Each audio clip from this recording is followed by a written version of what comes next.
तो पड़ताल इस दवा के दावे की। हालांकि इस दवा के बारे में जो कहा गया उस पर यकीन मानकर कई लोग जो स्वस्थ हैं वो पहले ही, ताकि उन्हें कोरोना ना हो, पहले से ही इस दवा को लेने लगे हैं और इस दवा की बाजार में किल्लत होने लगी है, जिसकी वजह से जरूरतमंदों तक ये दवा नहीं पहुंच पा रही है। क्या है इस दवा के पीछे की सच्चाई? क्या ये दवा भगवान का तोहफा है? Doctor Anil Nair, principal CMO, हमारे साथ जुड़ गए हैं। जान लेते हैं इस दवा के पीछे की सच्चाई। डॉक्टर साहब, स्वागत है आपका। सर, सबसे पहले सवाल यही पूछूंगा मैं, क्या ये दवा भगवान का तोहफा है? जिस तरह से लोग इसे खरीद रहे हैं, बाजारों से दवा गायब हो रही है, क्या इस दवा पर विश्वास कर लिया जाए? इस दवा पर विश्वास करने की कोई आवश्यकता नहीं है। ये दवा केवल उन लोगों को दी जा रही है जिन लोगों को ये कोरोना डिजीज है। उन पेशेंट्स को, वो भी डॉक्टरों की गाइडलाइंस में दी जा रही है, under the guidance of doctors दी जा रही है। बिना उसके इस दवा का डायरेक्ट इस्तेमाल किया जाना बिल्कुल भी अपराध है, क्योंकि जो अपने राजस्थान गवर्नमेंट की गाइडलाइंस है उसके तहत उन्होंने इसको बैन कर दिया है। ऑन काउंटर, ओटीसी काउंटर पे सेल करना भी बंद कर दिया है, केवल डॉक्टर के प्रिस्क्रिप्शन पर ही दी जाएगी। इस अभी रिसेंटली 2 दिनों से अखबार में भी इसकी न्यूज प्रसारित की गई है कि एक डॉक्टर की डेथ हो गई है और एक पेशेंट और है, उसकी भी डेथ हुई है। इस दवा का इस्तेमाल आम नागरिक को कोरोना से बचने के लिए नहीं करना चाहिए। इस्तेमाल नहीं किया जाए, बिल्कुल भी, ये गलत है। अच्छा डॉक्टर साहब, कितनी कारगर है ये दवा, आखिर है क्या? क्योंकि कुछ बातें भी आई थी कि दवा मलेरिया की है।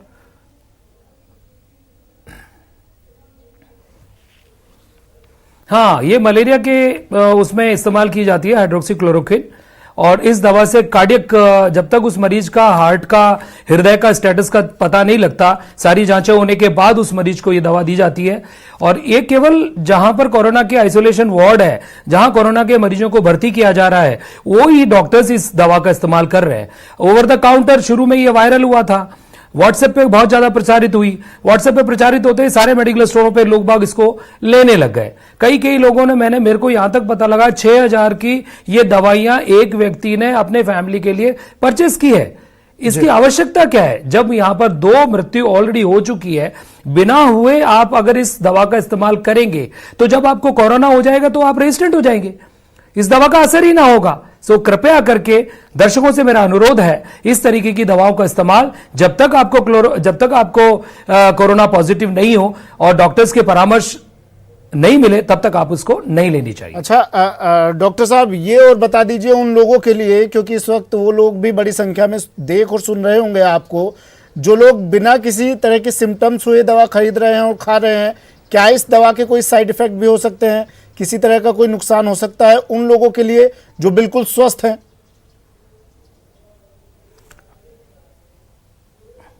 जो बिल्कुल स्वस्थ हैं उन्हें किसी भी प्रकार की दवा की आवश्यकता नहीं है। छोटी सी खांसी, छोटी सी बुखार, थोड़ा सा गले में खराश है, उसके लिए आपको नजदीकी चिकित्सक पे जाकर के आप इलाज कर सकते हैं। लेकिन राजस्थान स्टेट की गवर्नमेंट गाइडलाइंस, WHO की गाइडलाइंस में आप अननेसेसरी घर से बाहर ही नहीं निकला है। उसके लिए आप घरेलू उपचार कर सकते हैं। घर पे अगर आपको जुकाम खांसी की दवाई आपके पास उपलब्ध है, आप उसे इस्तेमाल कीजिए। अच्छा, और इन दवाओं का इस्तेमाल केवल मात्र डॉक्टरी परामर्श के अलावा आपको बिल्कुल भी नहीं लेनी है। अमेरिकी औषधि प्रशासन ने भी इस दवा को मंजूरी दी है। डॉक्टर अनिल, क्या ये माना जाए एक हद तक काफी कारगर साबित हो सकती है ये दवा? क्योंकि डोनाल्ड ट्रंप भी इस दवा के लिए बोल चुके हैं। नहीं, ये दवा का इस्तेमाल कोरोना में किया जा रहा है जी, ये तो पूर्ण रूप से सत्यापित है। लेकिन इस दवा को केवल कोरोना पॉजिटिव केसेस में दिया है। प्रोफाइलेक्सिस में इस दवा को कोई भी प्रिस्क्राइब नहीं कर रहा है, क्योंकि मरीजों की तादाद बढ़ रही है। उन मरीजों को देने के लिए एंटीवायरल ड्रग्स है और ये हाइड्रोक्सीक्लोरोक्विन है, तो हमें उस समय इन दवाओं की जरूरत पड़ेगी। अगर बाजार से दवा गायब हो जाएगी, बाजार में दवा बिल्कुल उपलब्ध नहीं होगी, मरीजों को हम कैसे दे पाएंगे? कृपया करके जिनको कोरोना नहीं है, छोटे से सिम्टम में आपको हाइड्रोक्सीक्लोरोक्विन लेने की प्रोफाइलेक्सिस के रूप में बिल्कुल भी जरूरत नहीं है और नहीं लेनी चाहिए। अच्छा डॉक्टर अनिल, एक तो मलेरिया की ये दवा हुई, और इसके अलावा भी कौन कौन सी और दवाएं, देखिए आप इसी पेशे से हैं और आपके पास भी कई मरीज आए होंगे, अभी कौन कौन सी ऐसी दवाएं हैं कि अगर किसी को शुरुआती सिम्टम्स दिखाई देते हैं, हालांकि हम न्यूज़ 18 लगातार ये कह रहा है बार बार कि अगर आपको कोई भी लक्षण नजर आता है तो आप चिकित्सक से सलाह लें, लेकिन फिर भी अगर कोई शुरुआती सिम्टम्स दिखाई देते हैं तो क्या कौन सी दवा उसे लेनी चाहिए, कौन सी मेडिसिन उसे शुरुआती प्राथमिक उपचार के तौर पर लेनी चाहिए? प्राथमिक उपचार, ये आपने बहुत ही अच्छा सवाल किया है। प्राथमिक उपचार के रूप में आप जो एंटी एलर्जिक मेडिसिन है, लीवोसिट्रीजिन है, क्लोरफेनड्रामिन मेलिएट है, पैरासीटामोल है, डीकंजेस्टेंट टैबलेट्स हैं, उनका इस्तेमाल कर सकते हैं। कोई भी कफ सिरप आप ले सकते हैं, गर्म पानी पी सकते हैं जिससे आपका गला साफ हो जाए, जिससे गले में जो दर्द है वो दर्द कम हो जाए, हल्की जुकाम है वो ठीक हो सकती है, थोड़ी सी खांसी हो वो ठीक, क्योंकि कोरोना के जो सिम्टम है वो सिंपल एक जो फ्लू होता है उस फ्लू के सिम्टम्स होते हैं, सिंपल जुकाम खांसी वाले सिम्टम होते हैं। लेकिन हाई ग्रेड कोरोना के जो मेन लक्षण है वो है हाई ग्रेड टेम्परेचर, गले में खराश बहुत ज्यादा, सांस लेने में तकलीफ है। सिंपल जुकाम खांसी कोरोना सिम्टम नहीं है, सांस लेने में तकलीफ होती है, या आपके पास में कोई कांटेक्ट की हिस्ट्री है, या आपकी कोई ट्रैवल हिस्ट्री है, विदेश में जाने की कोई हिस्ट्री है, या नजदीक में अगर आप हैं तो भी अगर कोरोना के पॉजिटिव केस के कांटेक्ट में आए हो किसी भी रूप में, उनमें कोरोना के लक्षण पाए जाएंगे और उनको फिर तो टेस्ट करके आइसोलेशन ही उसका एक उपचार है। लेकिन फिर भी डॉक्टर अनिल, हम बार बार ये बात कह रहे हैं कि कोई भी दवा, चाहे व्हाट्सएप के जरिए आपको सलाह मिलती है, फेसबुक के जरिए सलाह मिलती है आपको, चाहे आप न्यूज़ चैनल पर देखते हैं किसी दवा के बारे में, कोई भी दवा क्या किसी मरीज को, क्या किसी व्यक्ति को जिसको शुरुआती लक्षण नजर आते हैं उसे बिना डॉक्टर की सलाह के लेना ठीक रहेगा? खुद से बिल्कुल भी कोई दवा नहीं लेनी है, और स्पेशली उसको कोरोना समझ करके तो बिल्कुल भी नहीं लेनी है जी। और क्या क्या सावधानी बरतनी चाहिए ये और बता दीजिए डॉक्टर अनिल, क्योंकि इन दिनों देखिए ये हो रहा है, ज्यादातर केसेस तो कोरोना के हैं नहीं, सावधानी, खांसी जुकाम और हल्का सा फीवर हुआ तो लोग कोरोना समझते हैं, और सीधा अस्पतालों में भीड़ भी ज्यादातर नेगेटिव केसेस की आ रही है। बिल्कुल, मैं एक चिकित्सक हूं, मेरे खुद के पास में भी ऐसे पेशेंट अपने आप को कोरोना का पेशेंट समझ करके आ रहे हैं, कोरोना का रोग को समझ के आ रहे हैं। मैं उन्हीं आपके चैनल के माध्यम से मैं सभी लोगों को कहना चाहता हूं, सिंपल जुकाम, गले में दर्द, खांसी हल्की या हल्का सा बुखार, आप उसको कोरोना ना समझें और उसके लिए इमीडिएटली आप अस्पतालों की ओर रश ना करें। आपको राजस्थान सरकार की, केंद्र सरकार की, WHO की गाइडलाइन के मुताबिक आपको घर से बिल्कुल बाहर नहीं निकलना है, घर से बाहर नहीं निकलना, क्योंकि आप एक्सपोज हो जाएंगे। हो ना हो आप अस्पताल से वायरस को लेकर के आप अपने घर चले जाएं और अपने समाज में फैला दें। आपको जब तक ज्यादा पैनिक, जब तक ज्यादा तकलीफ ना हो, आप इवन चिकित्सक के पास भी आपको जाने की जरूरत नहीं है। आपको हर तरीके से चैनल के माध्यम से, न्यूज़पेपर के माध्यम से, सोशल मीडिया के माध्यम से आपको बार बार ये कहा जा रहा है आप घर से ना निकलें। सोशल डिस्टेंसिंग वर्ड बहुत यूज हो रहा है, मैं उसको दूसरी तरीके से कहना चाहता हूं, आप दूसरे व्यक्ति से 1.5 से 2 मीटर की दूरी बना के रखें। 1 मीटर कहते हैं तो वो 0.5 मीटर 50 सेंटीमीटर रह जाता है। आप 1.5 से 2 मीटर की डिस्टेंस रखें, आपको बिल्कुल भी कोरोना नहीं होगा। आप मॉर्निंग वॉक पे बिल्कुल ना निकलें, वॉक हम 2 हफ्ते बाद कर लेंगे। कृपया करके घर से वॉक के लिए ना निकले। एक निकलता है तो कॉलोनी का दूसरा व्यक्ति भी सोचता है चलो मैं भी निकलूं। आप वॉक 2 दिन हफ्ते बाद कर लेंगे। हम जब हमारा स्टेट या हमारा सिटी या हमारा शहर कोरोना मुक्त हो जाएगा तब हम कर लेंगे। कृपया करके आपके चैनल के माध्यम से लोगों को मेरा यही कहना है, स्पेशली 60 साल से बड़े बुजुर्ग जो बहुत ही ज्यादा टेम्प्ट हो रहे हैं कि हम घूमे कैसे, हम एक्सरसाइज कैसे करें। आप घर के अंदर एक्सरसाइज करिए, प्राणायाम करिए, योगा करिए, आप रूटीन एक्सरसाइजेस करिए, घर में अपने घर की जो एक्सरसाइज है वो करिए, आप स्वस्थ रहेंगे। खूब सारा पानी पीजिएगा, आप वेजिटेबल्स खाइएगा, हल्का हल्का खाना, थोड़ा थोड़ा खाना बार बार लीजिए।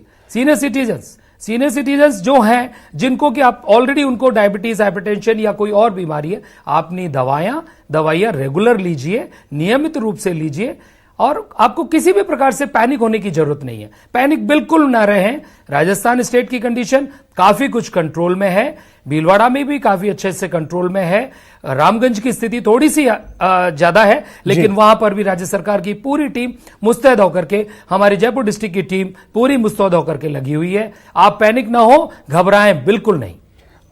डॉक्टर साहब देखिए, आपने अभी डायबिटिक पेशेंट्स की बात की, आपने कहा कि जॉगिंग पे ना जाएं, घूमने ना जाएं। मैं इसका प्रत्यक्ष प्रमाण आपको दे देता हूं। मेरे घर में ऐसा केस है। मेरे फादर हैं, 65 साल से ज्यादा उनकी उम्र है, डायबिटिक पेशेंट हैं वो, और हम बार बार उन्हें समझाते हैं कि घर से बाहर मत जाइए, घूमने मत जाइए, जॉगिंग पर मत जाइए, लेकिन उनके एक जुनून है कि नहीं, मैं जॉगिंग नहीं करूंगा तो मैं ठीक नहीं रह सकता। तो सुबह रोज जॉगिंग के लिए निकल पड़ते हैं। और ऐसा ना सिर्फ मेरे घर में होगा, बल्कि बहुत से परिवारों में ऐसे लोग होंगे, बुजुर्ग होंगे, जो लोग व्यायाम करने के लिए, जॉगिंग करने के लिए पार्कों की ओर जा रहे होंगे। डायबिटिक पेशेंट है तो उन्हें ये लगता है कि हम जॉगिंग करेंगे तो ही ठीक रह सकते हैं। उनके लिए क्या कहेंगे आप? जैसा आप अपने परिवार के सदस्य के बारे में बोल रहे हैं, मैं खुद परसों पेट्रोलिंग पे निकला था मॉर्निंग में। एक व्यक्ति को मैंने, जो 65-75 साल के हैं, बाहर मुझे मिले, उनको मैंने उनसे पूछा आप कहां जा रहे हैं, तो बोले मैं डेयरी पे दूध लेने जा रहा हूं। ठीक है, आप डेयरी पे दूध लेके तुरंत आप घर पहुंचिए, आपको घर से बाहर नहीं निकलना है, आप तुरंत घर जाइए। मैं पूरा राउंड करके मैं वापस एक दूसरी रोड पे आया, करीब 1.5 किलोमीटर के आगे, वहां देखा मैंने वही व्यक्ति वापस घूमता हुआ बिना थैली के अपने घर में प्रवेश कर रहा है। वो 3 किलोमीटर का उन्होंने वॉक किया। ये क्या है? ये इस गवर्नमेंट की गाइडलाइंस कैसे पालन होगी? आप अगर 2 हफ्ते और जो बचे हुए हैं हमें लॉकडाउन का, हो ना हो हमें ये लॉकडाउन एक्सटेंड करना पड़े, कृपया करके वॉक अगर 2 हफ्ते नहीं करेंगे कुछ नहीं बिगड़ेगा, लेकिन कोरोना अगर हो जाएगा तब क्या होगा? पूरा समाज आपके नजदीक के 3 किलोमीटर एरिया में बफर एरिया हो जाएगा, हर घर में पैनिक और ज्यादा क्रिएट हो जाएगा। मेरा बुजुर्ग लोगों से अनुरोध है, कृपया ये 2 हफ्ते प्लीज वॉक मत करिए, आप घर पे ही एक्सरसाइज करिए, चेयर पे बैठ के कसरत करिए, आपके घर में जितनी जगह है उस जगह में यूटिलाइज करिए। आप छत पे जा सकते हैं, या जहां पर आप कर्फ्यू नहीं लगाए वहां आप ऊपर छत पे घूम सकते हैं। कृपया सोशल डिस्टेंसिंग बना के रखिए। खांसी जुकाम बुखार होने पर आप खुद से अपना लोकल डोमेस्टिक अपना इलाज ले, घरेलू उपचार लें, अगर फिर भी ठीक ना हो नजदीकी चिकित्सक को दिखाइए। अच्छा डॉक्टर साहब, जब ये बात कही जाती है कि इससे, मेरी भी जब बातचीत होती है, मैं सलाह देता हूं उन्हें कि घर से बाहर मत निकलिए, तो तर्क की जगह कुतर्क आते हैं कि नहीं निकलेंगे तो घर का राशन कौन लाएगा, सब्जी कौन लाएगा, आटा कौन लाएगा, दाल कौन लाएगा?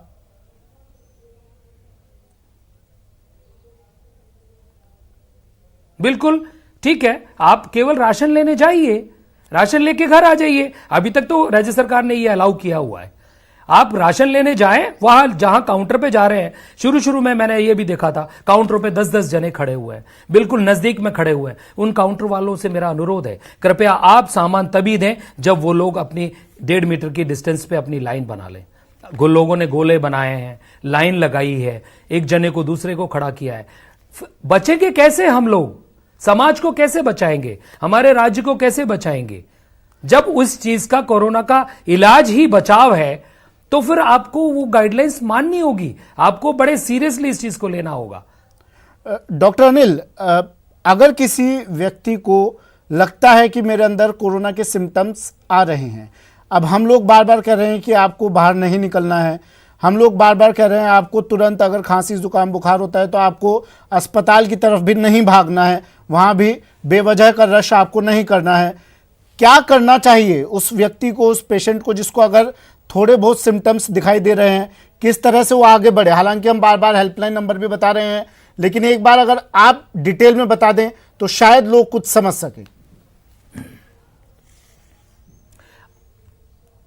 आपके पर्सनल आपका कोई फिजिशियन है जी, या पर्सनल आपका कोई डॉक्टर है, या आपका पर्सनल कोई भी मेडिकल चिकित्सा क्षेत्र का जानकार है, आप उसे फोन करके सबसे पहले पूछिए, है ना, कि मेरे को ये ऐसा हो रहा है, मुझे क्या करना चाहिए। या तो वो चिकित्सक आपको सजेस्ट कर देंगे कि ये दवाई आप ले लो, आप लिख लीजिए। जब भी आप बात करें, आप पेन और कागज या डायरी अपने पास रखिए, तुरंत वो डॉक्टर साहब बताएंगे। हर चिकित्सक इस समय फोन पे दवाइयां लिखवा रहे हैं। जो भी परामर्श देना है वो डॉक्टर अब देख करके वो परामर्श दे रहा है, आप वो कर सकते हैं। थोड़ा बहुत इलाज आपको खुद को घर का पता है, गर्म पानी पिए। हर व्यक्ति बोलता है गर्म पानी पिए। आप जो भी चीज आपको जिससे आपका गला साफ हो वो चीज आप यूज करिए। आप कोई भी ट्रीटमेंट आपके पास लोकल कोई एजिथ्रोमाइसिन रखी हुई है या पैरासिटामोल रखा हुआ है या आपके पास में कोई लिवोसिट्रिजिन या सिट्रिजिन की टैबलेट या सिरप रखा हुआ है, आप 2-3 दिन उसे इस्तेमाल करिए। ये कोरोना के लक्षण नहीं है। कोरोना होता है उसके लक्षण एकदम अलग तरीके से दिखाई देते हैं। तो लोकल आपको बुखार जब तक नहीं है जब तक आपको पैनिक नहीं होना है। कॉन्टैक्ट की हिस्ट्री नहीं है तब तक आपको पैनिक नहीं होना है। अच्छा सर, मुझे ये और बताइए कि क्या करना चाहिए इस दौरान और क्या नहीं करना चाहिए, चाहे कोई पेशेंट है या नहीं है, एक सामान्य व्यक्ति है। अब जब ये वायरस फैल रहा है, पैर पसार रहा है, सावधानियां हमें क्या क्या बरतनी चाहिए?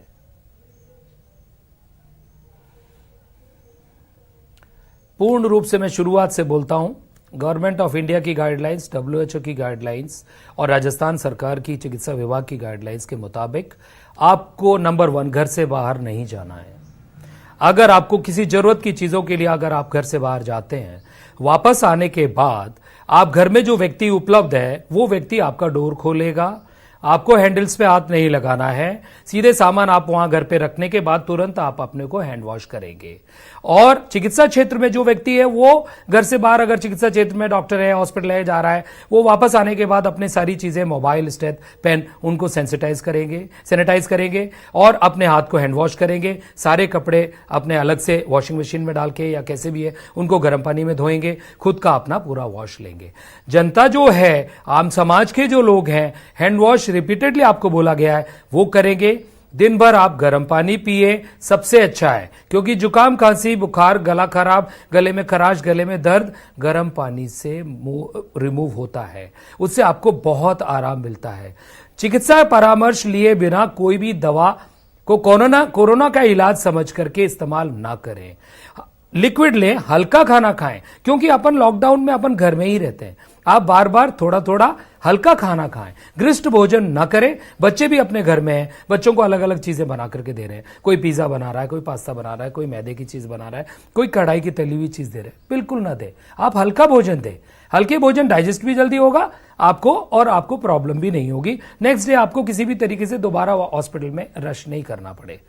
तो ये चीजें, और हैंड वॉश रिपीटेडली करें आप, ये चीजें आप अपना ध्यान रखें। जो गवर्नमेंट की गाइडलाइन है उसे माने।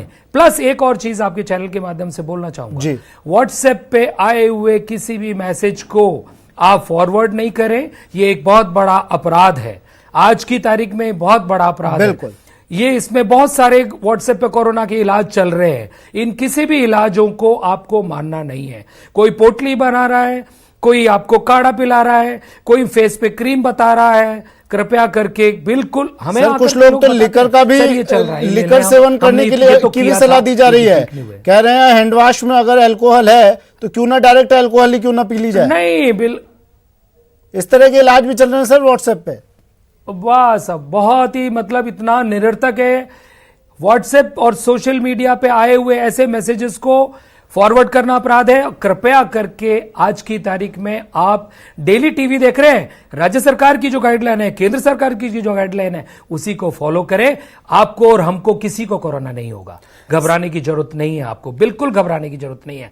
आराम से शांत रहें। पुराने अपने वीडियोस देखिए, पुराने अपने फोटोज के एल्बम देखिए, साथ में बैठिए। आपको ये हालातों ने आपको टाइम दिया अपने फैमिली के साथ में गुजारने का, उसे आप एंजॉय करिए। बच्चों के साथ खेलिए, बच्चों के साथ बैठिए। आपको टाइम नहीं मिलता था, रात को आप 9 बजे घर आते थे, खाना खा के आप सो जाते थे। आपके ओल्ड पेरेंट्स आपके साथ में, आप उनका केयर करिए, आप उनके साथ बैठिए। ईश्वर ने ये समय आपको अपने परिवार के साथ बैठने के लिए दिया है।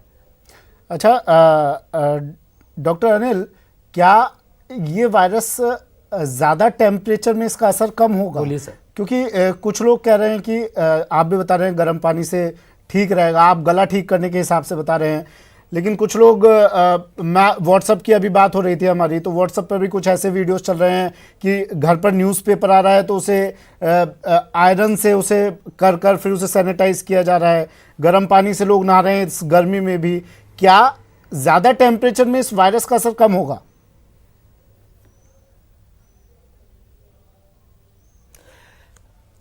गाइडलाइंस के मुताबिक ऐसा कहते हैं वो, बट मैं इन चीजों पे विश्वास नहीं करता। उसका कारण है ड्रॉपलेट, हैवी ड्रॉपलेट होता है। हैवी ड्रॉपलेट का जो पीरियड है 24 आवर्स, 16 से लेकर के 24 घंटे तक अगर ये किसी मेटल सरफेस पे रहता है और उसके बाद अगर वो एक्टिवेट होता है, 14 दिन में आपका क्वारंटाइन पीरियड है, 14 दिन आपने लॉकडाउन और अपने को झेलने हैं। इस पीरियड में अगर वो वायरस अगर आपका एक्टिव हो गया, आपकी किसी से कोई कॉन्टेक्ट हिस्ट्री आ गई, तब आप उससे कैसे बचेंगे? तो मैं कहता हूं पेपर में कोई वायरस नहीं है। पेपर को प्रेस करो या पेपर पे सैनिटाइजर छिड़को, उसमें कोई वायरस नहीं आ रहा, कहीं से नहीं आ रहा। इस तरीके की अफवाहें फैला करके समाज में और पैनिक क्रिएट करना गलत है। आप अपने से अपना रेजिस्टेंस, अपनी हर्ड इम्यूनिटी बना के रखिए। अपन को अपने यहां इस देश में बीसीजी वैक्सीनेशन एक इतना बड़ा टूल जो हमारे यहां उपलब्ध है। छोटे छोटे बच्चों को 1 महीने की 0 डे पे भी बीसीजी वैक्सीनेशन होता है। उससे अपने को टीबी के अगेंस्ट में इस बीसीजी को लगाया जा रहा है। आज इंटरनेशनल आईसीएमआर और इंटरनेशनल डाटा ये बोल रहा है कि भारत बचेगा बीसीजी के वैक्सीनेशन से। क्यों बचेगा? क्योंकि हमारे यहां हर बच्चे को बीसीजी वैक्सीनेशन लगाया जाता है। उसको उसके अंदर ट्यूबरक्लोसिस और हर्ड इम्यूनिटी है, उसके लंग्स में वो ताकत है इस कोरोना को झेलने की। वो भी एक बहुत बड़ा कारण होगा अपने को बचाव को। सर एक सवाल और था मेरा, ने भेजा सर एक सवाल और था मेरा, व्हाई द इंडियंस आर आए। सर एक सवाल और था मेरा, अभी 3-4 दिन पहले की बात है, मैं अपने घर से ऑफिस आने के लिए निकल रहा था तो एक मजदूर तबके का एक व्यक्ति मुझे मिला। उसने कहा, बात चली साफ सफाई पर, बात चली इस पीरियड के दौरान खुद को कैसे सुरक्षित रखा जाए, तो उसने सिर्फ एक बात कही मुझसे कि साहब मैं कहाँ से मास्क खरीदूं, मेरी इतनी पगार नहीं है, मेरे पास इतना पैसा नहीं है, मैं कहाँ से हैंड सैनिटाइजर लूं। तो हालांकि मैंने उसे सलाह तो ये दी कि आप सिर्फ चेहरे को, मुंह को ढककर रखें, सावधानी रखें, और हैंड सैनिटाइजर की जरूरत नहीं है, आप साबुन से भी काम चला सकते हैं। आप इसमें कोई संशोधन करना चाहें तो? बिल्कुल सही कहा आपने। आप हैंड वॉश, कोई सैनिटाइजर की भी जरूरत नहीं है। सैनिटाइजर ढूंढने के लिए लोग 1-1, 1.5, 2-2 किलोमीटर जा रहे हैं। और लोग जैसा ब्लैक में मिल रहा है, बोलते हैं सैनिटाइजर खत्म हो गया, ब्लैक में मिल रहा है, ज्यादा रेट में मिल रहा है। हाँ, आप गरीब तबके के हैं, आपके पास अगर सैनिटाइजर उपलब्ध नहीं है ना, आपके पास खत्म हो गया, आप हैंड वॉश करिए साबुन से। ऑर्डिनरी सोप जो आपके घर में उपलब्ध है, उससे आप अच्छी तरह से 20 से 30 सेकेंड आप उसको पूर्ण रूपेण अच्छे तरीके से आप उसको हैंड वॉश करिए, अच्छे से झाग लीजिए। और आपका अंगूठा है, हाथ की कलाई है, उंगलियां हैं, हाथ के आगे पीछे, आप 6 बार 7 बार दिन भर आप हाथ धोइए, घर से बाहर जाकर के आइए। कैसे होगा कोरोना? नहीं होगा कोरोना। चलिए, शुक्रिया डॉक्टर अनिल नैयर। साफ सफाई रखिए। बिल्कुल, आपने आज बेशकीमती जानकारी हमारे दर्शकों को दी है, और अपना ये बेशकीमती टाइम हमें और हमारे दर्शकों को देने के लिए डॉक्टर अनिल आपका बहुत बहुत शुक्रिया। डॉक्टर अनिल हमारे साथ जुड़े। मैं एक चीज और कहना चाहूंगा। जी, मैं एक चीज और चैनल के माध्यम से कहना जी, वो ये है, कृपया करके मेरा आपसे हाथ जोड़ के अनुरोध है। ये मैं जयपुर में हूं, जयपुर में रामगंज में अपने यहाँ केसेस हैं। कृपया मेरे सभी दर्शकों से अनुरोध है कि जो भी मेडिकल टीम आपके यहाँ आए, आपके आसपास भी अगर कोई पॉजिटिव केस है, आपकी अगर सैंपलिंग करनी है, आपका अगर सर्वे करना है, कृपया उन्हें समर्थन दीजिए, कृपया उन्हें सहयोग दीजिए। आप उन्हें भगाइए मत, है ना। कई वीडियोस, कई इंफॉर्मेशन, कई न्यूज में आ रहा है। वो आपके लिए आए हैं, वो आपको बचाने के लिए आए हैं, आपके समाज को बचाने के लिए आए हैं। आज वो अपनी जान को जोखिम में डाल करके कोरोना ग्रस्त एरिया में जा रहे हैं। कृपया उनका समर्थन करिए, कृपया उनका सहयोग करिए, कृपया हमारे पुलिस वालों का समर्थन करिए। वो आपकी जान बचाएंगे। बिल्कुल डॉक्टर अनिल, आपकी अपील का समर्थन न्यूज़ 18 भी करता है, और ये अपील हम लगातार बार बार दर्शकों से कर भी रहे हैं। डॉक्टर अनिल हमारे साथ जुड़े,